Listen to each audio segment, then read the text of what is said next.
evaluate the integral of dx over x squared square root of a square plus x squared. So we can apply here trigonometric substitution. So if we have integral of the form square root of a square plus u square du, we can apply the trigo substitution. We let u be equal to a tan theta. So notice that we can pattern our given integral in this form because we have the square root of a squared plus x squared. So therefore, if we pattern the given integral to this form, we can have our a still as a, equal as a, and then the x equal to u. So applying this u substitution, this trigo substitution, we can have u, which is x, equal to a, also a here in the given, times tan theta. So this will be our trigo sub. X is equal to a tan theta. Then get the derivative. Derivative of x dx, derivative of a tan theta, that's a secant squared theta d theta. By the way, our a here is constant. So let's substitute. We now have integral of dx, which is a secant squared theta d theta over x squared. X is a tan theta. So we have square, so we also square this. Then the square root of a square plus x square again. Again, x is a tan theta. And then quantity square. So simplifying, we will have a secant squared theta d theta over, so we distribute the square here. So this will be a square tan squared theta. Then the square root of a square plus, so a tan theta squared, distribute again the exponent 2, it's equal to a square tan squared theta.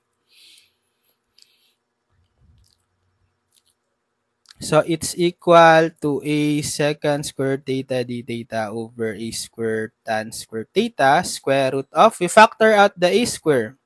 So a squared times 1 plus tan squared theta.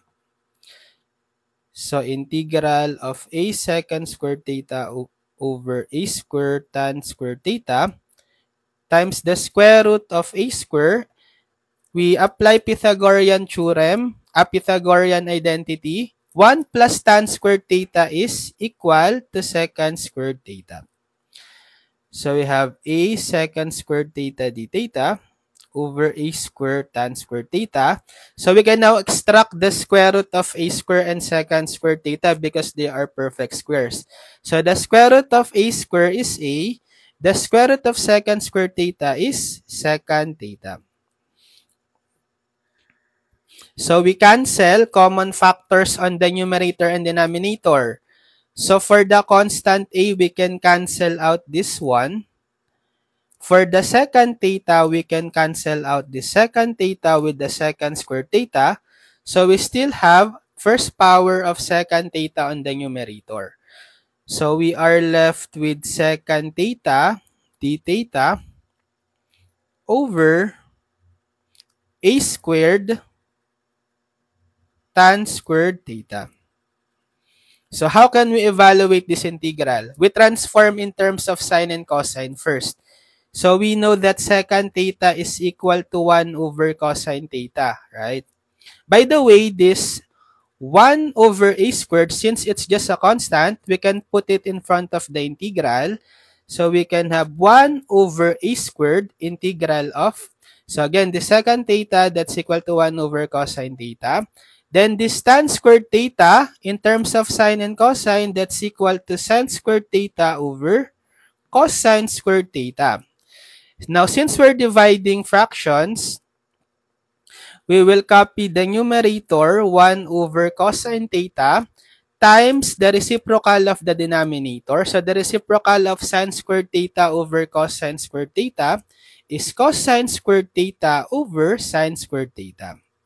So we can cancel out this cosine theta with the cosine squared theta. So we still have 1 cosine theta on the numerator. So 1 over a square integral of, we are left with cosine theta over sine squared theta d theta. So you can apply your substitution here. You can let u be equal to sine theta and get its derivative as cosine theta d theta.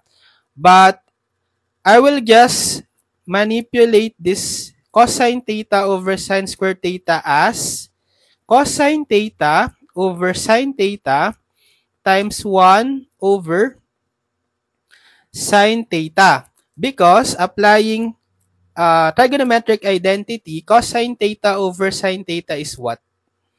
Cotangent theta. And 1 over sine theta is cosecant theta. We know that integral of cotangent theta times cosecant theta is a standard integral formula, right?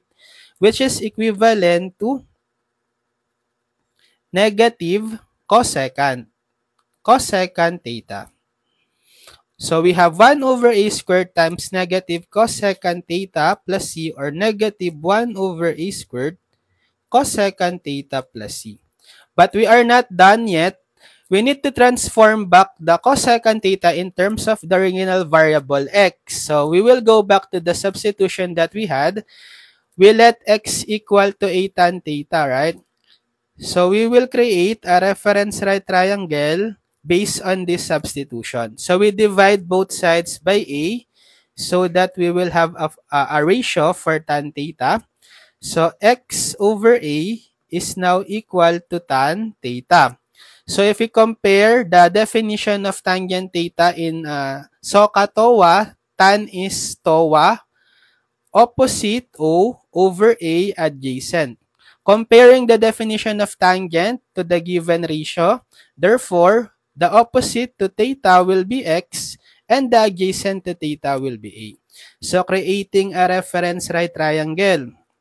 So, let's put theta. You can put here or here. Let's just put here.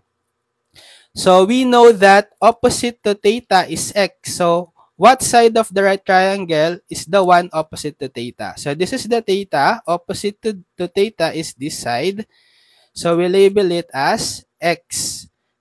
How about the adjacent side to theta? This one, which is equal to a. So, we complete the side of the right triangle. We find the hypotenuse using Pythagorean theorem. So, the hypotenuse is equal to the square root of the sum of the squares of the two legs. So, square root of x squared plus a squared. So, we can now find the value of cosecant theta based on the reference right triangle. So, cosecant theta is, what's the definition for cosecant theta? Cosecant theta is the reciprocal of sine. So, in SOHCAHTOA, sine is opposite over hypotenuse. So, get the reciprocal of that. That's hypotenuse over opposite. So, which is the hypotenuse? Square root of x squared plus a squared over the opposite x. So, therefore, the value of the integral will be negative 1 over a squared cosecant theta equal to square root of x squared plus a squared over x plus c.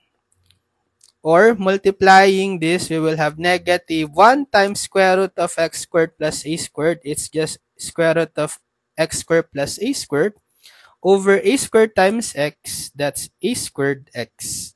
Then plus c. So this is the final answer.